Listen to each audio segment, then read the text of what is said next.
Hello everyone, my name is Mayank Jhunjhunwala and I am a BTech student here at IIT Kanpur. I am currently pursuing my mechanical engineering from this institute.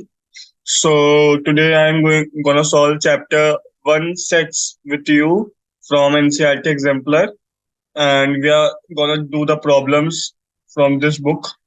So let's start. Okay, so let's start with the exercise with the very first question. It is saying write the following sets in the roster form, and we are given a x belonging to real numbers 2x plus 11 equal to 15. So just solve this equation and you will get your answer. So it is 2x plus 11 equal to 15. Okay. So from here, how we'll solve this? 2x is equal to 15 minus 11 means 4. And from here, we are getting x equal to 2. Okay, so in roster form, my answer would be, since it is the set, the name of the set is A, so our answer would be A is equal to roster form में अपन लोग curly bracket में लिखते हैं, ठीक है? So we write in curly brackets 2. So this is my answer. Okay, damn simple question. You have to just solve the equation and get to your answer. So this was the first part. Then moving on to second part, it is saying x square equal to x. Again, solve this equation. So it is x square equal to x. Okay. So on solving here, we know that we will get two solutions, but if I solve it clearly, it is like this: x square minus x equal to 0. Then take x common, so it will be x minus 1 equal to 0. So यहाँ से अपने को क्या मिला?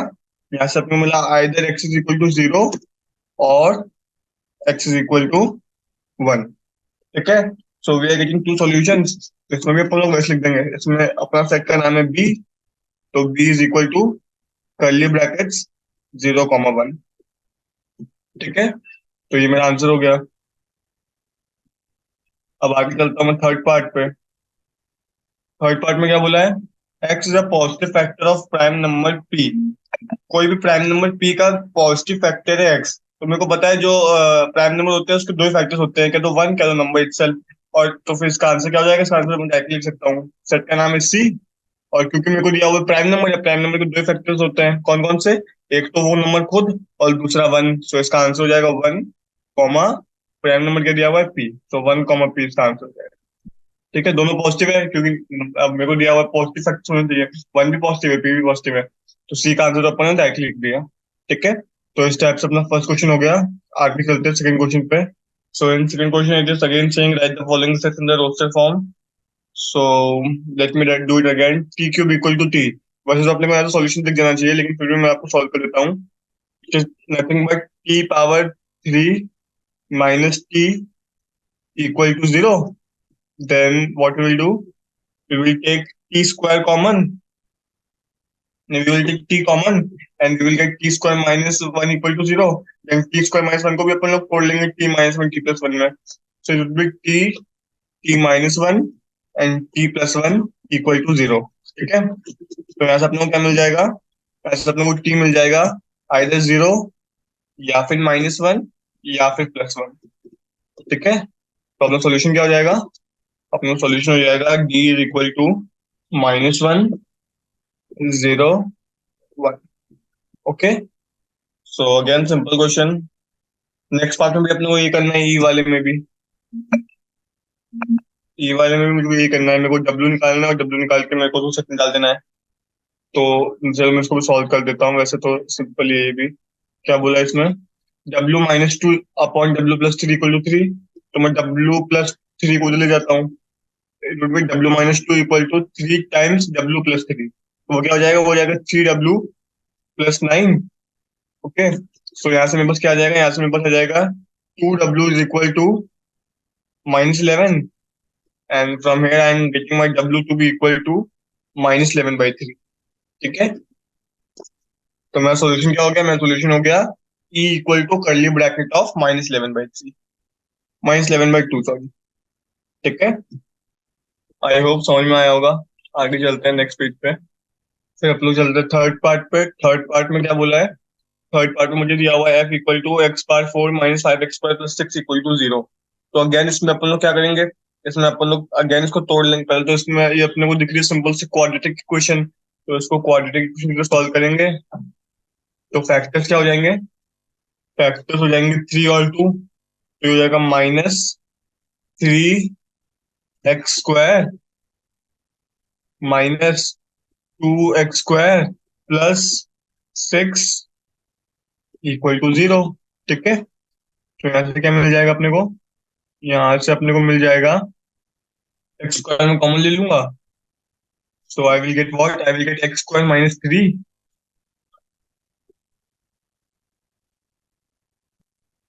फिर मैं यहाँ से कॉमन ले लूंगा -2, तो यहाँ से मुझे क्या मिल जाएगा? अगेन x² -3, ठीक है, =0।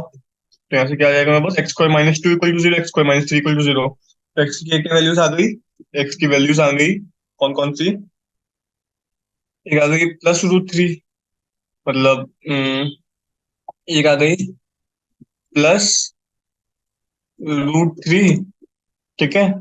एक आ गई -√3, -√3, ठीक है। एक आ गई +√2, एक हो गई -√2, ठीक है। तो ये चारों मेरी वैल्यूज आ गई। अब इसको वापस मैं कर्ली ब्रैकेट में लिख दूंगा, ये मेरा आंसर हो जाएगा। ठीक है, तो ये मेरा आंसर हो जाएगा। आई होप समझ में आया होगा, सिंपल था, कुछ नहीं किया मैंने, बस क्वेश्चन को सॉल्व किया है। जो मेरा आंसर है इसको मैं कर्ली ब्रैकेट लिख दूंगा, तो फिर this is my final answer to this question. Okay, so this was my second question. Question number third, what it is saying? It is saying x is a positive factor of the number 2 power p bracket में 2 power p minus 1, where 2 power p minus 1 is a prime number. Write y in roasted form. So मेरे को दिया हुआ है कि 2 power p minus 1 is a prime number. 2 power p minus 1 is a prime number है, तो मेरे को पता है कि, चलो इसको मैं अगर इसको सॉल्व करूँ तो कैसे करूंगा? इसको ऐसे करूंगा, देखो फॉरवर्ड वाला क्वेश्चन में मेरे को चाहिए 2 power p minus 1 prime number है, ये मुझे दिया हुआ है। और लेकिन मेरे को पता है कि जो 2 पावर, मैं -1 को नीचे लिख रहा हूँ, मैं -1 को 2 के पावर में लिख रहा हूँ, 2 पावर p-1, ठीक है। इसके क्या फैक्टर्स होंगे? इसके फैक्टर्स क्या होंगे? इसके अगर मैं फैक्टर्स निकालूं, इसके फैक्टर्स होंगे, एक तो 1, फिर 2, फिर 2², फिर 2³ ऐसे करके कहाँ तक? ऐसे करके 2 पावर p-1 तक सारे इसके फैक्टर्स होंगे। कहाँ तक? Dash dash dash up to 2 power p-1, ठीक है। ये सारे इसके फैक्टर्स होंगे। अब मेरे को लिखना है, मेरे को इसको रोस्टर फॉर्म में लिखना है, तो बस रोस्टर फॉर्म में लिख दो। सेट का नाम है Y, Y is equal to curly bracket. अब मेरे को पता है 2 पावर p-1 तो प्राइम नंबर है, तो उसके फैक्टर्स तो 1 और वो नंबर ही होंगे खुद। तो मेरे को लिखना है इसके फैक्टर्स, इस पूरे नंबर के फैक्टर्स। पूरा नंबर कौन सा है? 2 power p-1 multiplied by 2 power p-1। तो दोनों के फैक्टर्स को मैं अगर अलग अलग लिखूंगा तो भी वो कंबाइन का फैक्टर होगा। मतलब इसको ऐसे समझो, मान लो मेरे को नंबर दिया हुआ है 20 में कर सकता हूँ, 20 में ले सकता हूँ 2 × 10। तो जो 10 के फैक्टर्स होंगे 2 और 5, और 20 के भी फैक्टर्स होंगे। तो वैसे मैं बोलना चाह रहा हूँ कि 2 power p-1 into 2 power p-1, इसके जो फैक्टर्स होंगे वो पूरे के फैक्टर्स होंगे। मतलब ये जो मैंने फैक्टर्स लिखे हुए हैं ये इसका रोस्टर फॉर्म में आएगा। तो मतलब 1, 2, 2², comma dash dash dash up to 2 power p, factor लिख देता हूँ, p-1।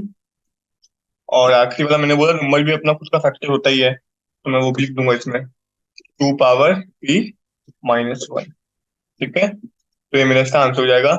सिंपल क्वेश्चन था, बस अपने को थोड़ा सा दिमाग लगाना है, बाकी सिंपल है, ठीक है। फिर आगे चलते क्वेश्चन नंबर फोर्थ पे। फोर्थ में क्या बोला है? State which of the following statements are true और false. Okay, so first is saying 35 belongs to x x has exactly 4 positive factors. तो ये तो अपन लोग चेक कर सकते हैं ना। 35 के फैक्टर्स क्या क्या होते हैं? 35 के फैक्टर्स होते हैं, 1 सबका होता है, एक होता है 5, एक होगा 7, 1 5 7 35, ऐसे 40 फैक्टर्स हैं। सो 35 is an element of this set, so first वाला स्टेटमेंट ट्रू है। मतलब इसको तो अपन लोग ओरली चेक कर सकते हैं ना। तो फर्स्ट वाला तो ट्रू हो जाएगा। ठीक है। फिर सेकंड वाले में बोला 128 the sum of all positive factors of y is 2y। तो 128 के फैक्टर्स निकालो, क्या क्या होंगे 128 के फैक्टर्स क्या क्या होंगे। 1 होगा, 2 होगा, 4 होगा, फिर 8 होगा, फिर 16, फिर 32, फिर 64 और फिर 128। ये इसके फैक्टर्स होंगे। ठीक है। अब इन फैक्टर्स का जब मैं सम करूंगा तब इनका सम कितना आएगा। हम कैलकुलेटर इसको सम कर सकते हैं अपन लोग। इसका सम आएगा इसको मैं अगर मेरे को चाहिए कि ये सम 2y के बराबर हो। यहाँ पे y क्या है। y the sum of all the positive factors of y is 2y। अच्छा, मतलब 128 into 2 होना चाहिए सम, लेकिन जो मेरा सम आ रहा है वो 120 into 2 नहीं आ रहा। मतलब अब करके देखोगे तो मेरा सम 120 into 2 नहीं आया, क्योंकि जो बाकी वाले सम 1 से लेकर 64 है, इनका सब 128 होना चाहिए, लेकिन ये 128 नहीं है। तो is not equal to sum is not equal to 128 into 2। Sum इसके बराबर नहीं है, सम इससे ज्यादा आ रहा है। इसलिए जो मेरा 128 है वो इस सेट को बिलोंग नहीं करता है। तो इसका आंसर क्या हो गया, फॉल्स। ठीक है। आगे चलते हैं थर्ड वाले पे। थर्ड वाले में क्या बोला है, three does not belongs to this set. मेरे को सेट दिया हुआ है, सिंपल है ये तो। यहाँ पे एक्स की जगह थ्री डाल के देख लो, अगर वो सेटिस्फाई कर रहा है तो फिर बिलोंग करता है, वरना नहीं करता है। तो जब मैं एक्स की जगह थ्री डालूंगा तो फिर यहाँ पे ये मेरे को ये इसमें बिलोंग नहीं कर रहा है, ये आएगा। तो three does not belong to this set is true. ठीक है। तो आप डाल के कर सकते हो। जब आप थ्री को इस इक्वेशन में डालोगे, sorry, when you will put 3 in this equation you will get minus 346, which is not equal to 0 obviously. So 3 does not belong to this set. Okay. Then moving on to fourth में क्या बोला है, 496 does not belong to this set. And what is the set? Set is the sum of all positive factors of y is 2y, again वही same thing.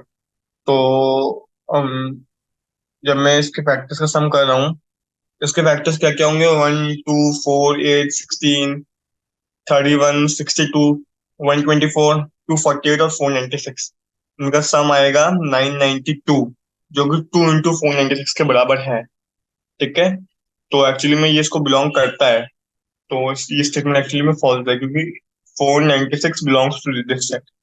ठीक है। क्योंकि ये 496 के जो फैक्टर्स है उसका सम जो है वो 2 into 496 के बराबर आ रहा है। आप करके देखना चाहें उसके फैक्टर्स क्या क्या होंगे, 1 2 4 8 16 31 62 124 248 एंड 496। ठीक है। आगे चलते हैं क्वेश्चन नंबर फिफ्थ पे। फिफ्थ में क्या बोला है, एक सेट दिया हुआ है एल, एक दिया हुआ है एम और एक दिया हुआ है एन। मेरे को ये वेरीफाई करना है। ठीक है, इसको मैं वेरीफाई कर लेता हूँ। तो सबसे पहले मेरे को निकालना है M intersection N. M intersection N, मुझे सबसे पहले ये निकालना है। ठीक है। तो एम इंटरसेक्शन का मतलब क्या होता है, वो एलिमेंट्स जो एम में भी और एन में भी है। ठीक है। तो नहीं, सॉरी, ये एम यूनियन एन है, इंटरसेक्शन में उल्टा यू आता है एक्चुअली में। तो यूनियन में क्या होता है, जो एलिमेंट्स एम में है और एन में है उनको हम दोनों को लेंगे, भले ही वो दोनों में ना हो, लेकिन एक एक बार ही लेंगे। ठीक है। मतलब सारे एलिमेंट्स कवर हो जाने चाहिए बेसिकली। तो कौन कौन से होंगे, 1 3 4 5 6, क्या क्या होंगे, 1 3 4 5 एंड 6। ठीक है। ये आएंगे यूनियन में। और मेरे को क्या बोला है, मेरे को बोला है इसका मेरे को एल से माइनस करना है। एल से माइनस करना है मतलब वो वाले एलिमेंट्स जो एल में है लेकिन एम यूनियन एन में नहीं है। तो 1 2 3 4 माइनस दिस, तो इसमें 1 है 4 है और 3 भी है। तो एल माइनस दिस थिंग क्या आएगा, वो आएगा 2। तो बेसिकली मैं लिखना चाह रहा हूँ L minus M union N. ये क्या आएगा, ये आएगा, देखो एल में है 1 2 3 4, इसमें 1 भी है 3 भी है 4 भी है, बस 2 नहीं है ना। तो एल माइनस एम इंटरसेक्शन आएगा 2। ठीक है। और दूसरी तरफ मुझे क्या दिया हुआ है, दूसरी तरफ मुझे दिया हुआ है एल माइनस एम। तो एल माइनस एम में क्या आएगा? एल माइनस एम में आएगा 1 2 3 4 -3 4 5 6, मतलब 1 2 आएगा। क्या आएगा? 1 2। ठीक है। उसके बाद क्या दिया हुआ है? L minus N. L minus N, इसमें क्या आएगा? इसमें आएगा 1 2 3 4 -1 3 5, मतलब 2 4 आएगा। 2 4। ठीक है। अब मेरे को दोनों को लेना है इंटरसेक्शन, क्योंकि इसमें उल्टा यू बना हुआ है, उल्टा यू होता है इंटरसेक्शन। दोनों का इंटरसेक्शन लूंगा, मतलब जो वाला एलिमेंट जो दोनों सेट में कॉमन हो। दोनों में कॉमन क्या है? 2। यहाँ से भी 2 आया, यहाँ से भी 2 आया, हेंस प्रूव्ड। ठीक है। तो आई होप समझ में आया होगा, सिंपल क्वेश्चन था। आगे चलते हैं क्वेश्चन नंबर 6 में। क्या बोल रहा है? If A and B are subsets of universal set U, then show that A is a subset of A intersection B. A is a subset of A union B, sorry. So इसको अपन लोग कैसे करेंगे?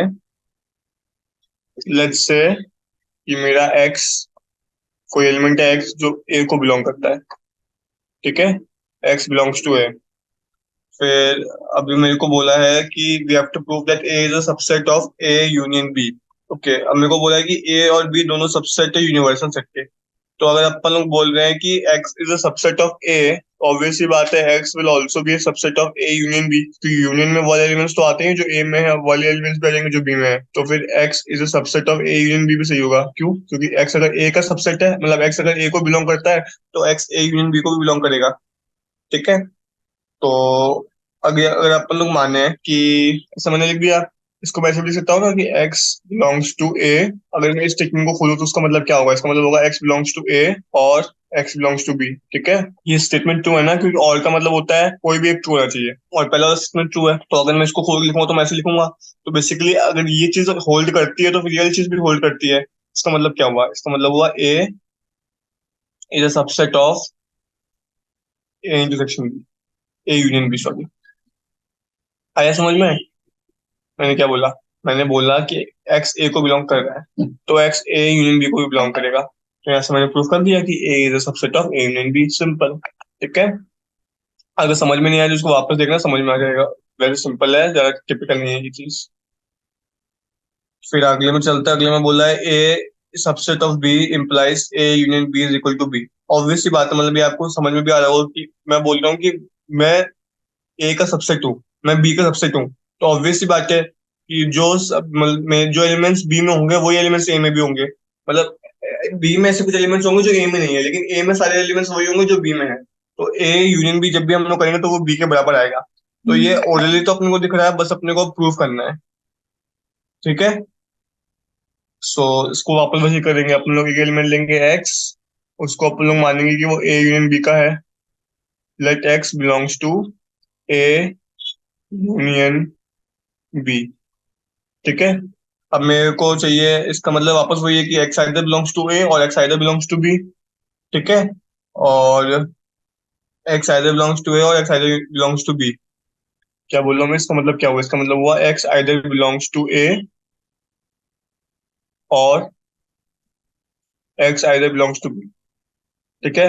लेकिन मेरे को question में condition दी हुई है कि A is subset of B, मतलब जो एलिमेंट ए में है वो बी में तो है ही। इसका मतलब ये हुआ कि एक्स बिलोंग्स टू बी। ठीक है। ऐसा हो सकता है कि एक्स बी में हो ए में ना हो, लेकिन ऐसा नहीं हो सकता है कि एक्स ए में है और बी में नहीं है। ठीक है। इससे अपन ने प्रूव कर लिया कि एक्स बिलोंग्स टू बी। ठीक है। इससे क्या प्रूव हो गया? इससे प्रूव हो गया कि A union B is a subset of B. ठीक है। तो पहली चीज अपन ने प्रूव कर दिया। अब मेरे को प्रूव करना है कि अ, मेरे को ये प्रूव करना है कि A union B is equal to B. लेकिन एक और चीज है इसमें। मेरे को ये चीज तो पता ही है पहले से कि जो मेरा बी होगा वो ए यूनियन बी का सबसेट के, मतलब ए यूनियन बी का सबसेट होगा। मतलब ये तो हमारी प्रॉपर्टी होती है ना कि जब भी मेरे को ए यूनियन बी दिया होगा तो A is subset of A union B and B is also subset of A union B. ये मेरी प्रॉपर्टी होती है। अगर ये नहीं पता हो तो पता कर लेना। ठीक है। और ये वाली चीज मैंने प्रूव कर दी। तो दोनों से अपने को क्या पता चल रहा है, मैं बोल रहा हूँ कि ए यूनियन बी बी का सबसेट है, और बी जो है ए यूनियन बी का सबसेट है, तो दोनों एक दूसरे के सबसेट है। इसका मतलब क्या होगा, इसका मतलब दोनों इक्वल है। इसका मतलब A union B is equal to B, simple. ठीक है। तो पहली चीज तो अपन ने प्रूव कर दी अगर कि अगर ए जो है बी का सबसेट है, तो ए यूनियन बी बी के बराबर होगा। लेकिन अपने को दिया हुआ है कि अपने को दोनों तरफ से प्रूव करना है, तो अपन को ये वाली कंडीशन लेके चलनी है, और अपने को ये प्रूव करना है। अपन ने यहाँ से इसको प्रूव कर दिया, अब अपने को यहाँ से इसको प्रूव करना है। ठीक है, क्योंकि यहाँ पे if and only if condition दी हुई है। तो अब अपने को क्या कंडीशन लेके चलनी है, अब अपने को ये वाली कंडीशन लेके चलनी है क्या, कि A union B is equal to B. अब अपने को ये लेके चलना है। तो वापस मैं मानता हूँ कोई एलिमेंट है एक्स, इट बिलोंग्स टू ए। ठीक है। तो और मेरे को दिया हुआ है कि अब मेरे को पता है अगर एक्स ए को बिलोंग करता है, तो एक्स ए यूनियन बी को भी बिलोंग करेगा।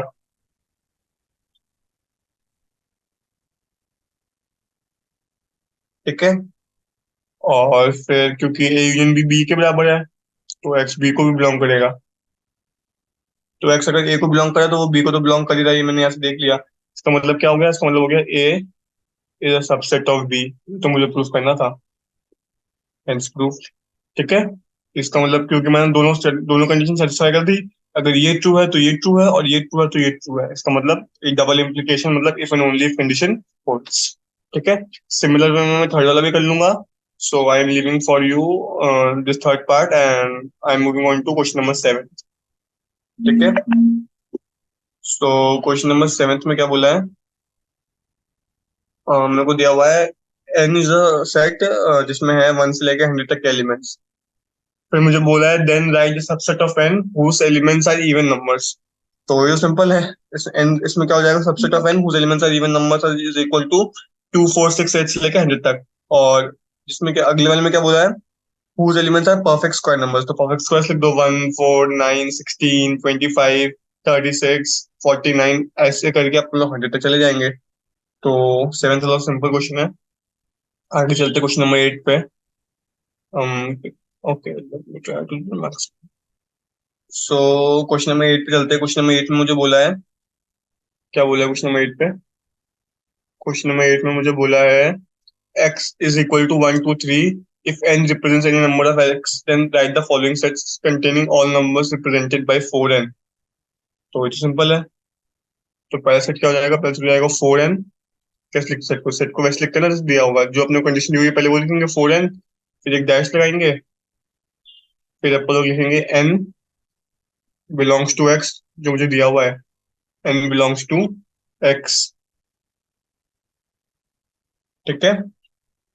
ये हो गया मेरा सेट क्लोज, ये है मेरा सेट, this set is equal to, और क्योंकि मेरा n बिलोंग्स टू x है तो n की वैल्यू 1 2 3 है, तो 4n की वैल्यू क्या हो जाएगी, 4 8 12। ठीक है। तो ये तो हो गया मेरा फर्स्ट पार्ट। सेकंड में क्या बोला है, n प्लस 6 भी इसी तरह की हो जाएगा, n बाई टू भी ऐसे हो जाएगा, n माइनस 1 भी ऐसे हो जाएगा। फिर भी मैं n minus n by to और कर लेता हूँ। n बाई टू में भी ऐसे लिखेंगे, n by two dash, again n belongs to x,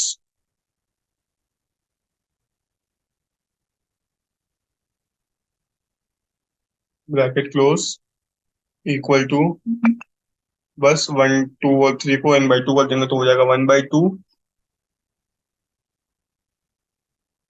1/2, 2/2 हो जाएगा 1, 3/2। ठीक है। तो ये तो हो गया मेरा solution. Okay, so this is the 8th one. Moving on to question number 9th। इसमें क्या बोला है, if y is equal to 1 2 3 up to 10 and a represents any element of y। Okay, then write the following sets. वापस वही same question है, question number 8 की तरह, बस क्वेश्चन बदल दिया और 9 कर दिया उसको। मेरे को बोला है A square does not belong to Y. A belongs to Y but A square does not belong to Y Y. Okay, so किस जिसका स्क्वायर वाई में बिलोंग ना करता हो वाले में लिखेंगे। तो फर्स्ट वाले को अपन लोग कैसे लिखेंगे, वैसे लिखेंगे। ए,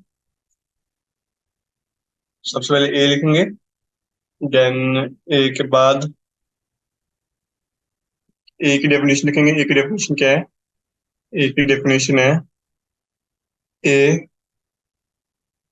बिलोंग्स टू वाई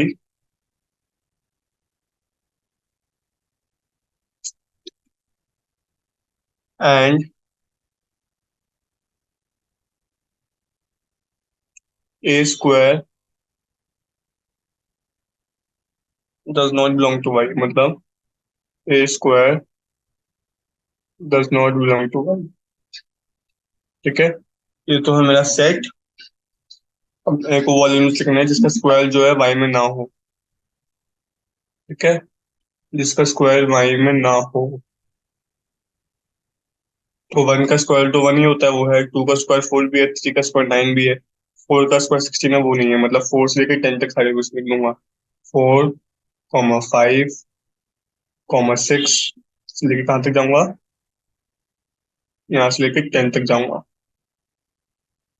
ठीक है, तो ये मेरा आंसर हो जाएगा फर्स्ट पार्ट का।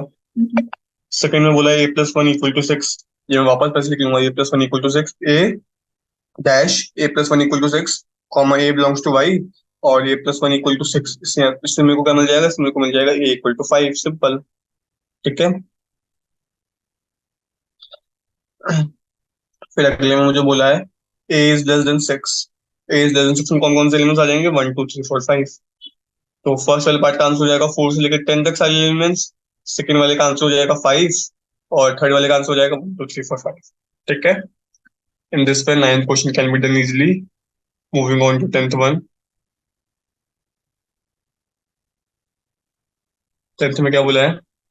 10th में बोला है A B and C are subsets of universal set if A is equal to this, B is equal to this, and C is equal to this, and U is the set of all whole numbers, then draw a Venn diagram showing the relation of U, A, B, and C. Okay.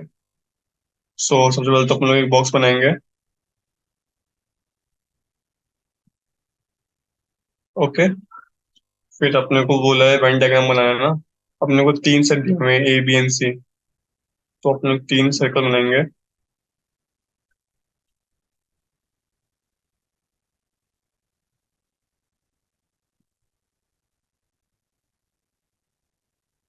एक, दो, तीन। ठीक है, उसी के तीन circle बनाएंगे, overlapping circles. ये इसको ओवरलैप करेगा और इसको ओवरलैप करेगा। ठीक है, इस टाइप से बनेगा। और क्योंकि मेरे को उसको दिखाना ओवरलैप करता हुआ, तो मैं इसको ओवरलैप करता हुआ दिखा देता हूँ। It would be something like this. ठीक है, तो ये मेरे ओवरलैपिंग सर्कल्स बन गए। अब मुझको चाहिए ए बी और सी दिखाना ना मुझे। तो लेट्स से ये वाला सर्कल है मेरा ए, ये वाला सर्कल है मेरा बी, और ये है मेरा सी। ठीक है, तो जो ये रेक्टेंगल बना हुआ है, ये तो मेरा यूनिवर्सल सेट यू है। ठीक है, तो इसमें है मेरे ए बी और सी। ए में कौन कौन से एलिमेंट्स है? 2, 4, 6, 8, 12, 18। तो 2, 4, 6 तीनों में नहीं है ना, तो यहाँ पे मैं लिख दूंगा 2, 4, 6। ठीक है, फिर मुझको यहाँ पे लिखना पड़ेगा, यहाँ पे वो लिखना पड़ेगा जो ए में भी है और बी में भी है। ऐसे कौन कौन से एलिमेंट्स हैं? सर 6 दोनों में है क्या? तो मेरे को 6 यहाँ से वेस्ट करना पड़ेगा, क्योंकि 6 दोनों में है। 2, 4 और 8 जो है वो सिर्फ ए में है, तो 2, 4, 8। ठीक है, अब दोनों में कौन कौन सा है? दोनों में 6 और 12, ए और बी। तो यहाँ पे आएगा 6 और यहाँ पे आएगा 12।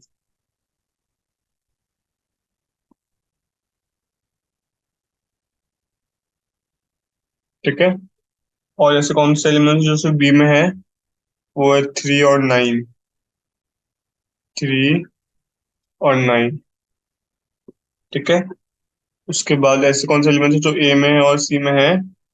20। तो यहाँ पे आएगा 20। ऐसे कौन से एलिमेंट है जो बी में और सी में है? 15। यहाँ पे कौन सा आएगा? यहाँ पे वो वाले आएंगे जो तीनों में है। ऐसा कोई एलिमेंट नहीं है जो तीनों में हो, तो यहाँ पे कोई नहीं आएगा। बाकी बचे हुए सी में आएंगे। जो सी के जो बचे हुए हैं मतलब 5 और 10। ठीक है। तो ये बन गया मेरा वेन डायग्राम। समझ में आया कैसे बनाते हैं? अपन लोग जो जितने अपने को सेट दिए हैं, अपन वो सेट लिखेंगे, उतने सर्कल्स बनाएंगे, तीनों को ओवरलैप करवाएंगे, ओवरलैपिंग वाले एलिमेंट्स ओवरलैपिंग वाले रीजन में लिखेंगे, और बाकी पूरा सेट यूनिवर्सल सेट हो जाएगा। ठीक है। तो ऐसे बनाते हैं अपन लोग वेन डायग्राम। आई होप समझ में आया होगा। आगे चलते हैं क्वेश्चन नंबर 11 पे। क्वेश्चन नंबर 11 में बोला है let U be the set of all boys and G in a school and G in girls in a school, and G be the set of all girls in the school, B be the set of all boys, and S be the set of all students in the school who take swimming. Okay. So some but not all students in the school take swimming. कुछ लेते हैं swimming में, सारे नहीं लेते हैं. Draw one diagram showing one of the possible interrelationship among such U, G, B and S. कोई भी एक बनाना है तो बना दो, इसमें तो कह रही है, तो बहुत सिंपल क्वेश्चन है। आपको तो कोई भी रिप्रेजेंट करना है ना, आपको तो कोई कंडीशन तो दी नहीं है। So let's do it. Let this be one set. Draw three circles because there are three conditions: boys, girls, and swimming. So one, then duplicate it, then duplicate it. Okay. So these three are your conditions. Okay. So this will represent the boys. Let's say B. This will represent swimmers. Let's say S. And this will represent girls. Okay. And this is your universal set U. कुछ भी बना सकते हो ना। अब आपने आपको तो एक पॉसिबल कंडीशन बतानी है। तो ये वाले रीजन में वाले बच्चे जो बॉयज स्विमिंग करते हैं, और ये वाले रीजन में वाले बच्चे जो गर्ल्स स्विमिंग करती है। Okay. Then moving ahead to question number 12। 12th में क्या बोला है? 12th में मुझे बोला है कि for all sets A B and C show that this condition holds. Okay. मेरे को ये कंडीशन होल्ड करती है, ये मुझे दिखाना है। तो ये वैसे ही होगा जैसे मैंने एक्स लेके किया था। उसको मैं करता हूँ। लेट्स से मेरा x belongs to A minus B. ठीक है। मतलब मेरा एक्स ए माइनस बी में बिलोंग करता है। और मेरे को ये कंडीशन दी हुई है ना, तो मैं फिर ऐसे लेके चलता हूँ। And X also belongs to A minus C. X also belongs to A minus C. ठीक है। ये मुझे दिया हुआ है। इसका मतलब क्या हुआ? इसका मतलब ये हुआ कि x belongs to A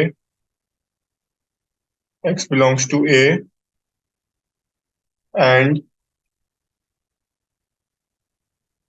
x does not belong to B.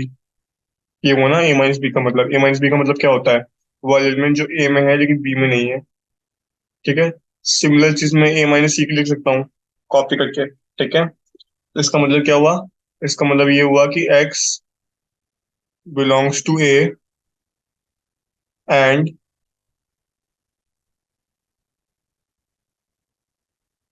X does not belongs to either B और सी। अब दोनों को बिलोंग नहीं करता। X does not belong to B and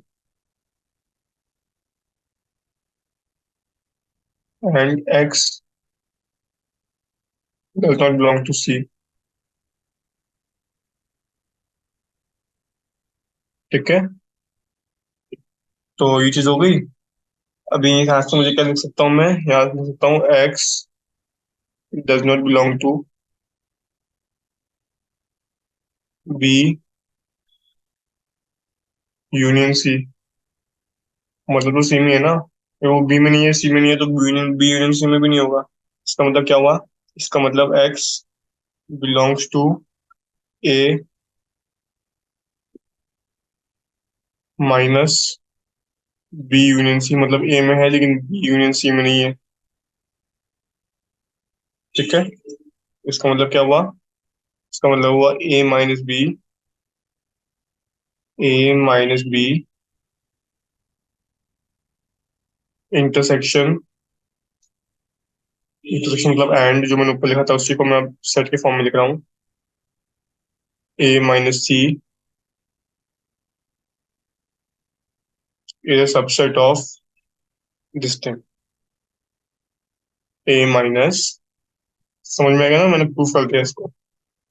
A minus B union C. ठीक है, तो इसको मैंने एक तरफ से तो प्रूफ कर दिया, लेकिन मेरे को चाहिए इक्वल टू करना पड़ेगा, ये मैंने आपको बताया है। तो मैंने यहाँ से इसको प्रूफ कर दिया है। Now I have to proof, मेरे को ये वाली कंडीशन दी हुई है और मेरे को ये वाली कंडीशन लानी है। ठीक है, तो लेट्स से मैं बोलता हूँ कोई y है which belongs to a minus B intersection a minus B union c। a minus B union c। a minus, sorry, a minus B union c। ठीक है, तो यहाँ से मैं लिख सकता हूँ, यहाँ से लिख सकता हूँ, इसका मतलब क्या हुआ, इसका मतलब हुआ y belongs to a and y, क्या हो रहा है, wow square is not working, and y does not belongs to b union c। Okay, so इसका मतलब क्या हुआ, इसका मतलब हुआ कि y belongs to a minus B, क्योंकि a में है b में नहीं है। ठीक है, and y also belongs to a minus C, क्योंकि a में है c में नहीं है। y also belongs to a minus C. बस अब मैं ऐसे लिख सकता हूँ कि a माइनस बी और a माइनस सी दोनों में नहीं है ना, तो यहाँ से मैं क्या लिख सकता हूँ, यहाँ से लिख सकता हूँ y belongs to a minus B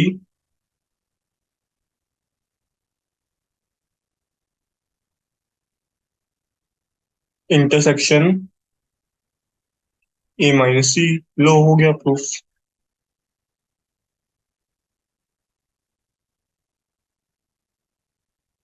ठीक है, बस अपने में लिख लिया कि this thing is subset of this thing, क्योंकि मैंने दोनों तरफ से प्रूफ कर दिया है। इसका मतलब A minus B union C minus B is equal to A minus B union E. ठीक है, तो आई होप समझ में आया होगा। जब भी आपको इक्वल टू प्रूफ करना होता है तो अपन लोग क्या करते हैं, अपन लोग दोनों तरफ से प्रूफ करते हैं, मतलब A implies B and B implies A. जब अपन लोग दोनों प्रूफ कर देंगे तो अपन लोग बोल सकते हैं कि these two statements are equal. Now moving on to question number 13, अपने को एक दिया हुआ है कि determine whether each of the statements in exercise 13 to 17 is true और फॉल्स। हमको डिटरमाइन करना है कि 13 से 17 वाली जो दिया है हमको स्टेटमेंट्स, वो ट्रू है या फॉल्स है। ओके, सो पहला हमको दिया हुआ है, पहले मेरे को दिया हुआ है A minus B union A intersection B is equal to A. तो वैसे ट्रू होगा, लेकिन मेरे को सॉल्व करना है तो मैं इसको सॉल्व करता हूँ। मैं एलएचएस को सॉल्व करता हूँ। तो एलएचएस को अगर मैं सॉल्व करूंगा तो ऐसे करता हूँ कि क्या दिया हुआ है, मेरे को दिया हुआ है ए, इसको मैं वैसे लिखूँ, A minus B, A minus B. ठीक है, A minus B intersection with union with A union B. तो उसको मैं ऐसे लिखता हूँ ना, यूनियन यूनियन ए, मतलब मैं इसको ऐसे लिख सकता हूँ। और लेट्स से मैंने इस पे लगा दिया ब्रैकेट, तो मेरे को उसको लेना है यूनियन ए इंटरसेक्शन बी से। तो मैं इसको ऐसे लिख सकता हूँ ना, इसको मैं अगर तोड़ दूं, union intersection with A minus B again, A minus B again intersection with B. ठीक है, मैंने क्या किया, मैंने इसको तोड़ लिया, A minus B union A intersection B को मैं ऐसे लिख सकता हूँ, A minus B union A intersection A minus B union B. मतलब मैंने इसको बेसिकली तोड़ के लिख दिया। इसको मैं ऐसे लिख सकता हूँ, ये डी मॉर्गन फॉर्मूला है, अगर अपने को नहीं पता है तो मैं इसको ऐसे तोड़ सकता हूँ। ठीक है, फिर अपन जब इसको कंबाइन करेंगे तब क्या होगा, ए माइनस बी तो कॉमन होकर कंबाइन हो जाएगा, A minus B union A intersection भी हो जाएगा जब मैं इसको वापस जोड़ूंगा, मतलब जो मेरे को दिया हुआ उसको मैंने तोड़ के लिखा हुआ है ऐसे। ठीक है, तो ये किसके बराबर हो जाएगा? This thing is equal to A intersection A minus B.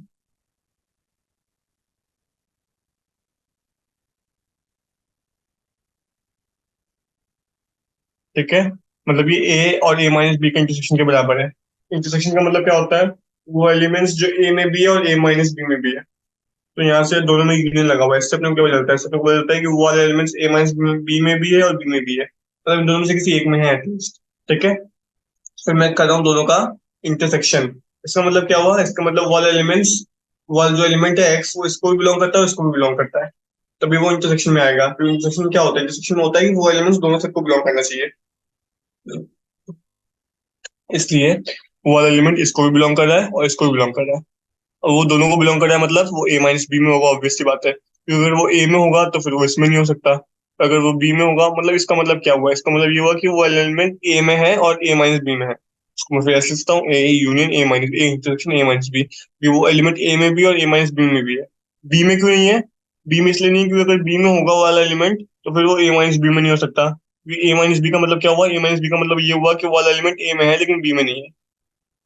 देखो यहाँ से अपन क्या बोल सकते हैं, इस इंटरसेक्शन वाले साइड से बोल सकते हैं कि जो मेरा एलिमेंट एक्स होगा वो इसमें भी होना चाहिए और इसमें भी होना चाहिए। ठीक है, अब अगर वो इसमें भी होना चाहिए, इसमें वो किस किस में हो सकता है? क्या तो इसमें हो सकता है या फिर इसमें हो सकता है, क्योंकि यूनियन लगा हुआ है, तो यूनियन मतलब किसी भी एक में हो सकता है।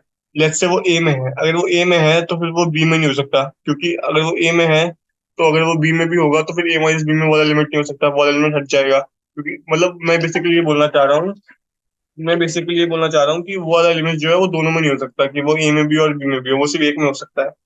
ठीक है, तो यहाँ से अपन ने प्रूव किया कि वो वाला एलिमेंट ए में हो सकता है, तो इसका मतलब क्या हो गया? इसका मतलब that element is present in A intersection A minus B. इसको अपन लोग वेन डायग्राम से भी देख सकते हैं। फिर मैं वेन डायग्राम बना के दिखाऊँ आपको। Let's say this is my universal set and now I am drawing to circles. One is, let's say, this one, okay, and second I will copy, let's say, this one, okay, okay। अब मैं क्या बोल रहा हूँ? मैं बोल रहा हूँ अगर मेरा ये वाला ए है और ये वाला बी है, तो ए माइनस बी में कौन सा हुआ? मतलब जो ए में है लेकिन बी में नहीं है, मतलब ये वाला रीजन। ठीक है, और इसको मैं इंटरसेक्ट, इसका मैं ले रहा हूँ union with A. A minus B का यूनियन विद ए से मतलब कौन कौन सा हो गया? मतलब ये वाला पूरा सेट हो गया, मतलब जो ए माइनस जो बी में नहीं है वो वाला भी, और जो ए में है। अब ए कौन सा हुआ? ए हुआ पूरा रीजन, तो बेसिकली मैं ले रहा हूँ ए माइनस बी यूनियन ए क्या हुआ? पूरा ए वाला सर्कल। और A minus B union B क्या हुआ? ए माइनस बी यूनियन बी हुआ ये वाला रीजन, मतलब यहाँ से लेके यहाँ तक, और ये वाला रीजन जो पूरा बी में है, मतलब A minus B union B हो गया ये पूरा सर्कल, मतलब ये पूरा, ये भी। मतलब यूनियन का मतलब क्या होता है? जो दोनों में हो, जो दोनों में ना हो मतलब, लेकिन जो एलिमेंट्स दोनों में है, वो आ जाने चाहिए। मतलब A minus B union B हो जाएगा पूरा, पूरे दोनों सर्कल हो जाएगा A minus B union B. और ए माइनस बी यूनियन ए में आएगा सिर्फ ए वाला पार्ट। और मेरे को चाहिए दोनों का इंटरसेक्शन, मतलब जो दोनों में हो। दोनों में कौन सा है? दोनों में है सिर्फ ये सर्कल वाला रीजन। कौन सा रीजन? ये सर्कल वाला रीजन, क्योंकि ए माइनस बी यूनियन ए में आएगा ये वाला रीजन, ये पूरा रीजन ए वाला। और A minus B union B में आएगा पूरा, मतलब जो दोनों सर्कल के अंदर रीजन दिया हुआ है वो पूरा रीजन आएगा, मतलब ए से यहाँ से लेकर यहाँ तक पूरा आएगा। ठीक है, क्योंकि ए माइनस बी हो जाएगा इतना रीजन और बी वाला हो जाएगा इतना रीजन, तो पूरा आ जाएगा इसमें। और मेरे को लेना है दोनों का इंटरसेक्शन। और दोनों का इंटरसेक्शन कौन सा होगा? दोनों का इंटरसेक्शन वो होगा जो दोनों में है। दोनों में कौन कौन सा है? दोनों में है ए वाला रीजन। इसका मतलब क्या हो जाएगा? इसका मतलब मेरा जो फाइनल आंसर आएगा, तो इसको मैं इरेज कर दूं, तो जो मेरा फाइनल आंसर आएगा वो आएगा सिर्फ ए वाला circle. That would be A intersection A minus B, मतलब okay, so our answer would be the region which is in A and A minus B, मतलब जो दोनों का intersection में होगा। So that would be A intersection A minus B. A minus B is this region and A is whole region. So A intersection A minus B would be this region. Okay. So अपने को ये prove करना था कि जो मेरा A minus B intersection A union A intersection B A के बराबर है, तो मैंने प्रूव कर दिया। ठीक है, तो ये इसका मतलब क्या हो गया? इसका मतलब जो मेरा पहला पार्ट है वो ट्रू है। ठीक है, क्योंकि ये पूरा हो जाएगा। और इसमें आपको थोड़ा बहुत सोचना भी पड़ेगा, क्योंकि इसको मैं एग्जैक्टली आपको बता नहीं सकता, क्योंकि इसको आपको थोड़ा बहुत सोचना भी पड़ेगा, क्योंकि उसके बिना पॉसिबल नहीं है। बेसिकली जो पूरा रीजन ए आएगा वो इसका आंसर होगा जब अपन इसको सॉल्व करेंगे। मैं आपको बताया, इसको जब मैं सॉल्व कर रहा हूँ तो मेरा जो कॉमन रीजन आ रहा है वो आ रहा है ए वाला सबका। तो बेसिकली जो मेरा आंसर आया ये ए के बराबर है, और ये मुझे प्रूफ करना था। तो मेरा 13 वाला ट्रू है एग्जैक्टली। ठीक है, तो इस पर आप लोग सोचना, आपको समझ में आ जाएगा। मैं आपको 14 वाला और करके दिखाता हूँ इसी तरीके से, ताकि अगर कोई कंफ्यूजन हो तो वो दूर हो जाए। 14 वाले में मैं पहले वेन डायग्राम बनाऊंगा। देखो 14 वाले में वेन डायग्राम बनाता हूँ। फिर बनाता हूँ दो ओवरलैपिंग सर्कल्स। लेट्स से एक सर्कल। ठीक है, और इसको मैं कॉपी कर लेता हूँ। ये हो गया मेरा दूसरा सर्कल। ठीक है, अब मैं करता हूँ, नाउ लेट्स से, ठीक है, अब मान लो ये है मेरा ए। अरे यार सॉरी।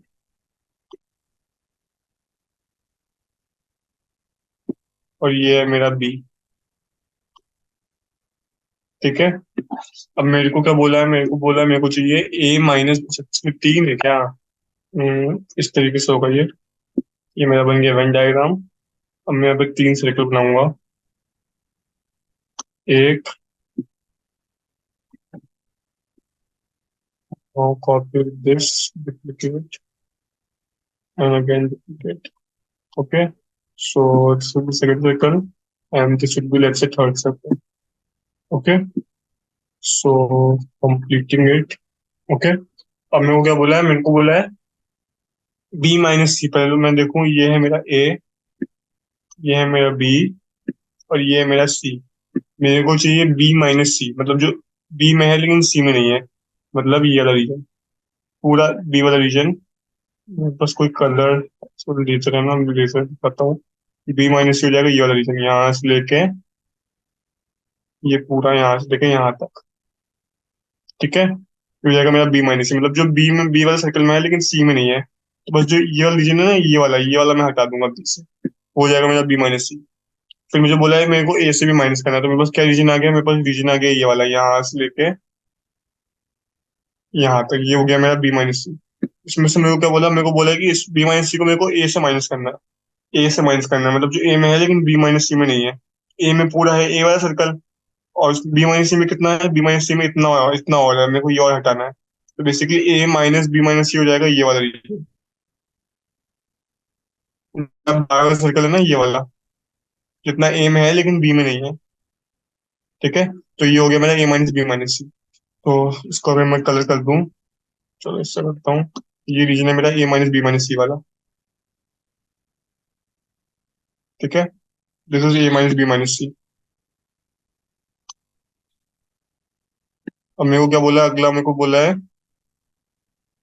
ए माइनस बी माइनस सी, मतलब ए माइनस बी, मतलब जो ए में है लेकिन बी में नहीं है। जो ए में है लेकिन बी में नहीं है, तो वो कौन सा हो गया? वो वापस ए वाला रीजन हो गया। जो ए में है लेकिन बी में नहीं है, ये है ए माइनस बी। ठीक है, मतलब ये पूरा ए वाला सर्कल, ये ए माइनस बी है। और मेरे को इसमें से माइनस करना है सी वाला पार्ट। सी वाला पार्ट तो मैं माइनस करूँ चाहे ना करूँ, तो बात तो एक ही, सी तो बहुत दूर है, वो ए में है ही नहीं। तो A minus B minus C is equivalent to A minus B, क्योंकि सी तो बहुत दूर है ना, ए माइनस बी यहाँ पे है।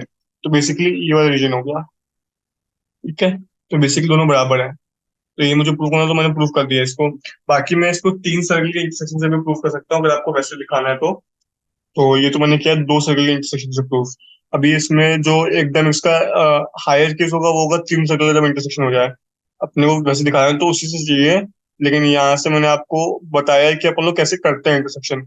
अब मैं इसको अगर आपको ढंग से वैसे बताऊं तीन सर्कल का इंटरसेक्शन से, तो वो ऐसे होगा। मान लो ये मेरा ये है वेन डायग्राम, और ये मेरे तीन सर्कल है। मान लो एक सर्कल, दो सर्कल, एंड 3 सर्कल। उसको मैं कैसे करूंगा? उसको मैं ऐसे करूंगा, लेट्स से ये मेरे 3 सर्कल है, तो मेरे को तीनों का इंटरसेक्शन लेना पड़ेगा क्योंकि मेरे को दिया हुआ है 3 है, तो मैंने तीनों का इंटरसेक्शन लिया। ठीक है, तो बेसिकली ठीक है, इस टाइप से होगा ये। अब मेरे को क्या बोला है? मेरे को बोला है B-C।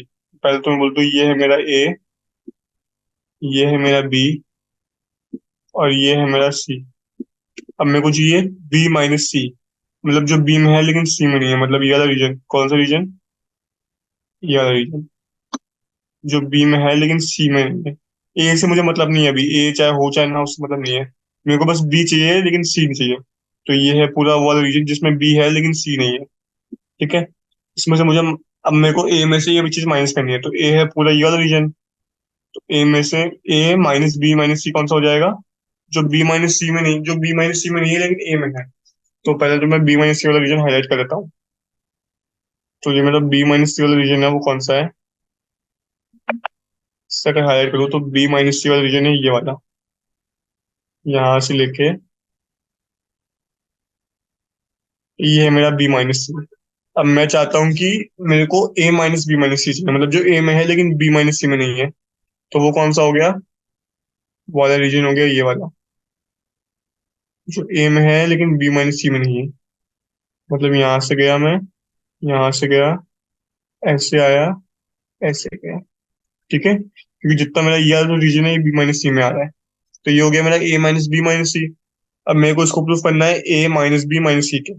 अब देखो, मतलब मेरा रीजन कौन सा आ गया? मेरा रीजन आ गया ये वाला। मैं बाकी रीजन को इरेज कर देता हूँ। Let's erase the other ones, ताकि थोड़ी क्लैरिटी रह जाए। इसको हटा दो।